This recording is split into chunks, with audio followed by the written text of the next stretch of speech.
Het ons almal op die aarde gespaar vir al die ou mense en die nuwe mense en die jong mense. Het hy verskape en wees verdankbaar wat ons het. Hy gee om vir ons, want hy is lief vir ons. Hy wil hê ons moet in die hemel eendag verstaan hoe hy lief is vir ons. So hy wil daar wees vir ons om te gewe en vergewe. Mekaar vergewe, moet ons mekaar vergewe om alles reg te maak wat opgebreek is, sodat U ons so baie lief het.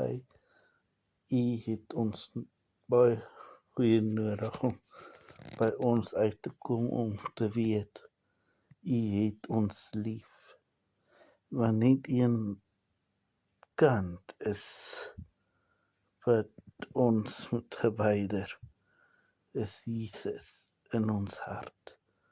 Ja, Jesus bly in ons harte en hy weet wat is goed en wat is reg en wat verkeerd.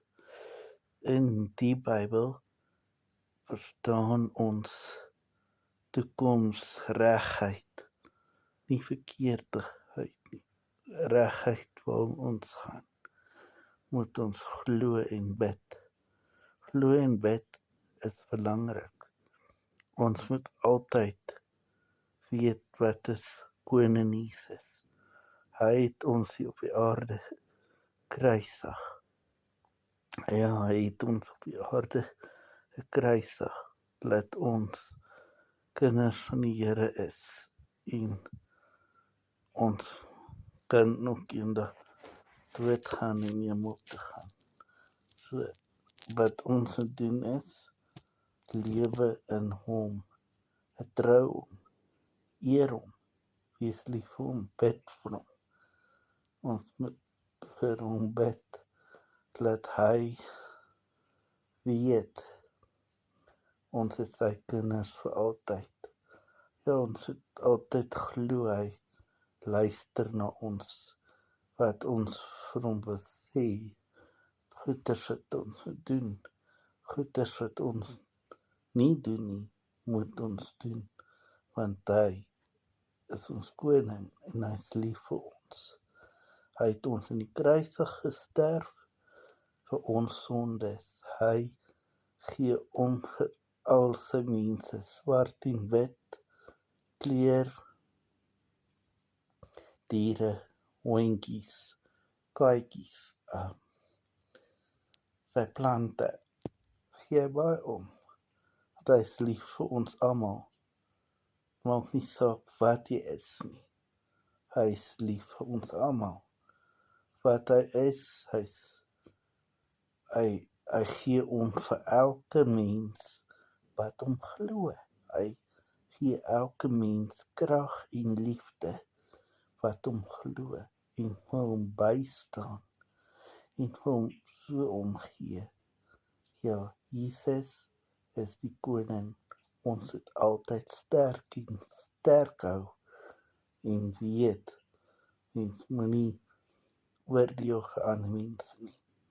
Moenie vinger wys vir ander mense nie.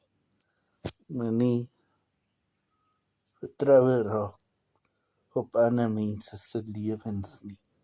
Moenie egbreek nie. Moenie moord pleeg nie. Moenie vloek en skel nie. Moenie dinge terughou wat dit nie is nie. Want koning Jesus like dit nie wat ons doen nie. Ons moet reg lewe. Ja, ons moet reg lewe, ons kinders van Jesus. En soos ons kinders van Jesus is, moet ons reg lewe. Dit is hoe ons is. Ons is lief vir koning. Ja, ons is lief vir hom, want ons is daar vir hom. Baie dankie, Jesus, vir al Jesus se liefde en ondersteuning wat U vir ons gegee het en ons bygestaan het. Ek sê U baie dankie. Kom ons bid saam. My Koning Jesus, Vader, hou ons veilig vanaand en oormôre. Versterk ons van die bose gees uit ons harte uit. Gee ons meer krag en liefde en genade. Gee ons wat ons het. Mense wat nie kan sien nie en wat nie kan hoor nie. Help hulle daar ook meer. Gee mekaar liefde en genade. Gee daar dat daar môre lig kan skyn môre nie uit die donker uit. Dat daar son is en reën is en al wat Jesus vir ons doen. Dankie dat U vir ons reën gestuur het en vir ons so bygestaan het. Ek sê U dankie wat U vir ons baie gedoen het en wat U nie vir ons gedoen het nie, maar ons sê U baie dankie dat Jesus daar is vir ons. Ons bid dit in Jesus se naam, die koninkryk, die krag en die heiligheid tot op al die ewigheid. Amen. Dankie, dit is Jody.com. Julle moet lekker kyk daarna. Ons sal weer mekaar weer sien en mekaar weer bystaan. Lekker dag.